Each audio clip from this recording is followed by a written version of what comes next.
है दोस्तों, हमारे चैनल खाने के भंडार में आपका स्वागत है। तो दोस्तों, आज के इस वीडियो में मैं आपको चोर और राजा की कहानी सुनाने जा रहा हूँ, जिसमें किसी जमाने में एक चोर था। वह बड़ा ही चतुर था। लोगों का कहना था कि वह आदमी की आंखों की काजल तक उठा सकता है। एक दिन उस चोर ने सोचा कि जब तक वह राजधानी में नहीं जाएगा और अपना कर्तव्य नहीं दिखाएगा, तब तक वह चोर की बीच उसकी धाक नहीं जमेगी। वह सोचकर वह राजधानी की ओर रवाना हुआ और वहां पहुंचकर उसने यह देखने के लिए नगर का चक्कर लगाया कि कहाँ क्या क्या कर सकते हैं। उसने तय किया कि राजा के महल से अपना काम शुरू करेगा। राजा ने रात दिन महल की रखवाली के लिए बहुत ही सिपाही तैनात कर रखे थे।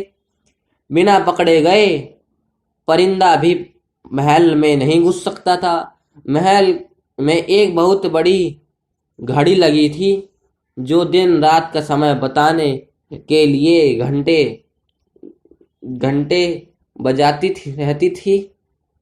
चोर ने लोहे की कुछ कीलो इकट्ठी की और जब रात रात को घड़ी ने 12 बजे तो घंटे की हर आवाज के साथ वह महल की दीवार में एक एक कील ठोकता गया। इस तरह बिना शोर किए उसने दीवार में 12 कील ठोक दी। फिर उस उन्हें पकड़ पकड़ कर वह ऊपर चढ़ गया और महल में दाखिल हो गया। इसके बाद वह खजाने में गया और वहां से बहुत से हीरे चुरा लिए। अगले दिन जब चोरी का पता चल लगा तो मंत्रियों ने राजा को इसकी खबर दी। राजा बड़ा हैरान हो और नाराज हुआ।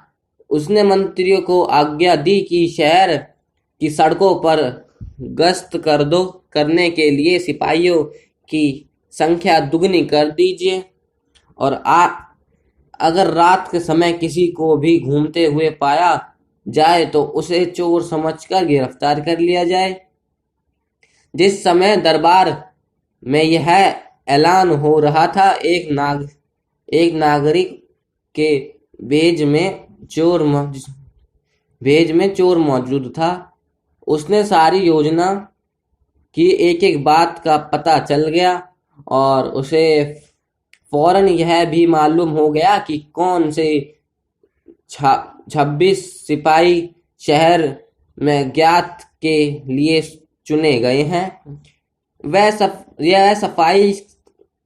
यह सफाई से घर गया और साधु का बना भेष धारण करके उस 26 सिपाही की बीवियों से जाकर मिला। उनमें से हर एक इस बात के लिए उत्सुक थी कि उसके पति ही चोर को पकड़े और राजा से इनाम लें।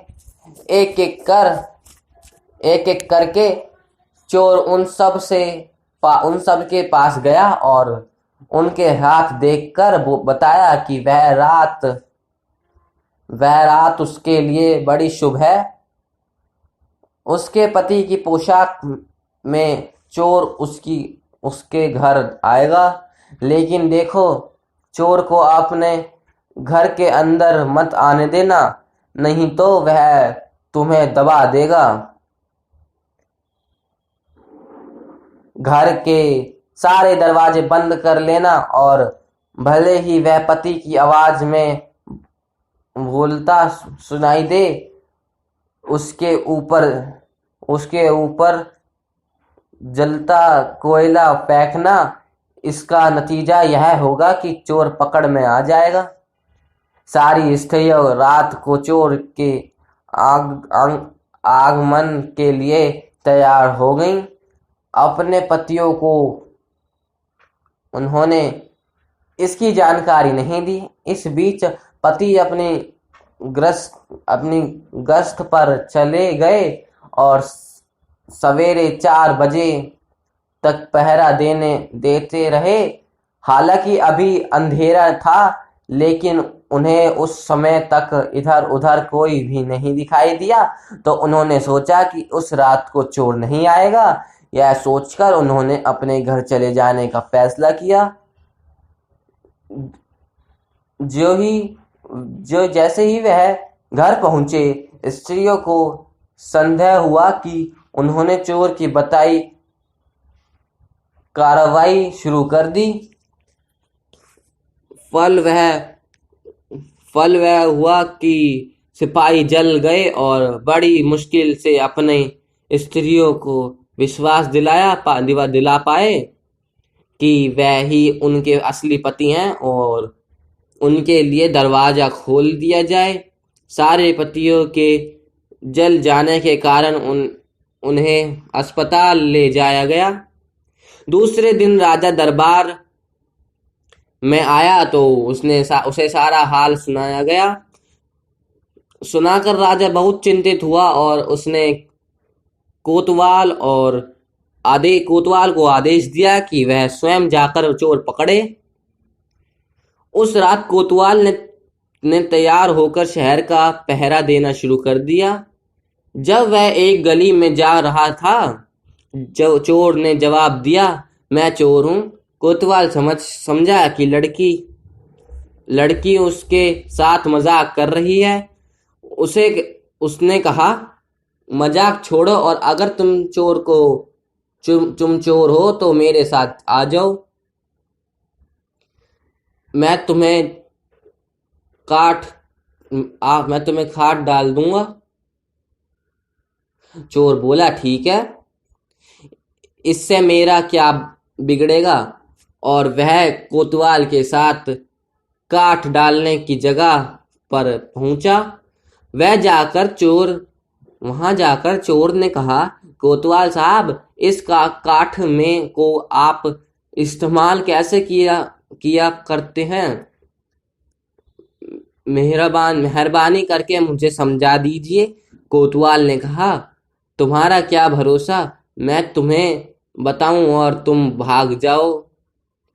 चोर बोला, आपके बिना कहे मैंने अपने को आपके हवाले कर दिया। मैं भाग क्यों जाऊंगा? कोतवाल उससे यह दिखाने के लिए राजी हो गया कि काठ कैसे डाला जाता है। जाए ही उसने अपने हाथ पैर उसमें डाले कि चोर ने झट चाबी घुमाकर काठ का ताला बंद कर दिया और कोतवाल को राम राम करके चल दिया। जाड़े की रात थी, ठंडियों की रात थी। दिन निकलते निकलते कोतवाल सर्दी के मारे अधमर हो गया। सवेरे जब सिपाही बाहर आने लगे तो उन्होंने देखा कि कोतवाल काठ में फंसा हुआ है। उन्होंने उसमें से निकाला और अस्पताल ले गए। अगले दिन जब दरबार लगा तो राजा को रात का सारा किस्सा सुनाया गया। राजा इतना हैरान हुआ कि उसने उस रात चोर की निगरानी स्वयं करने का निश्चय किया। चोर उस समय दरबार में मौजूद था और सारी बातों को सुन रहा था। रात होने पर उसने साधु का भेष बनाया और नगर के सिरों पर एक पेड़ के नीचे धूनी जलाकर बैठ गया। राजा ने पहरा देना शुरू किया और दो बार साधु के सामने से गुजरा।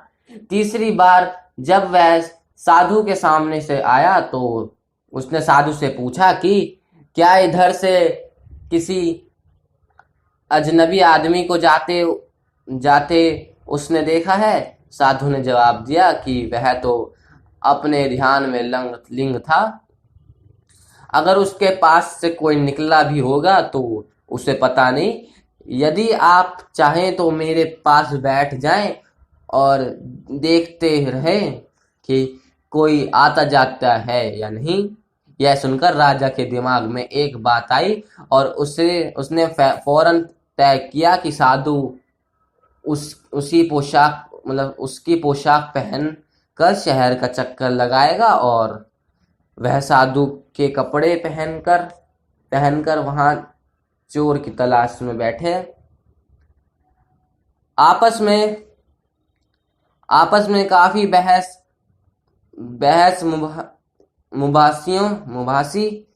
मुबासे और 3 दिन बाद इनकार करने के बाद आखिर चोर राजा की बात मानने को राजी हो गया और उन्होंने आपस में कपड़े बदल लिए और चोर तत्काल राजा के घोड़े पर सवार होकर महल में पहुंचा और राजा के सोने के कमरे में जाकर आराम से सो गया।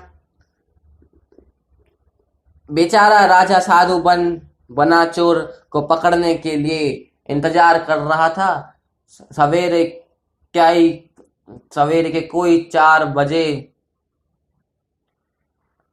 बजे आए। राजा चोर उस रास्ते से गुजरा तो उसने महल में लौट जाने का निश्चय किया, लेकिन जब वह महल के फाटक पर पहुंचा तो सिपाहियों ने सोचा राजा तो पहले ही आ चुके हैं, यह चोर है जो राजा बनकर महल में घुसना चाहता है। उन्होंने राजा को पकड़ लिया और काल कोठरी में डाल दिया। राजा ने शोर मचाया पर किसी ने भी उसकी बात ना सुनी। दिन का उजाला होने पर काल कोठरी का पहरा देने वाला सिपाही ने राजा का चेहरा पहचान लिया और डर के मारे थर-थर कांपने लगा। वह राजा के पैरों पर गिर पड़ा। राजा ने सारे सिपाहियों को बुलाया और महल में गया। इधर चोर जो रात भर राजा के रूप में महल में सोया था,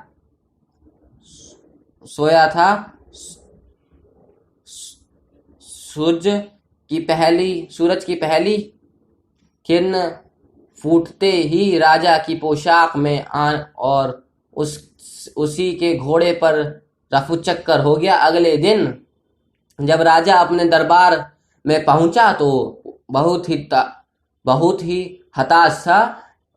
उसने ऐलान किया कि अगर चोर उसके सामने उपस्थित आ जाएगा तो उसे माफ कर दिया जाएगा और उसके खिलाफ कोई कार्रवाई नहीं की जाएगी, बल्कि उसकी चतुराई के लिए उसे इनाम भी मिलेगा। चोर वहां मौजूद था ही फौरन राजा के सामने आ गया और बोला, महाराज मैं ही वह अपराधी हूँ। इसके सबूत में उसने राजा के महल से जो कुछ चुराया था वह सब सामने रख दिया। साथ ही राजा की पोशाक और उसका घोड़ा भी। राजा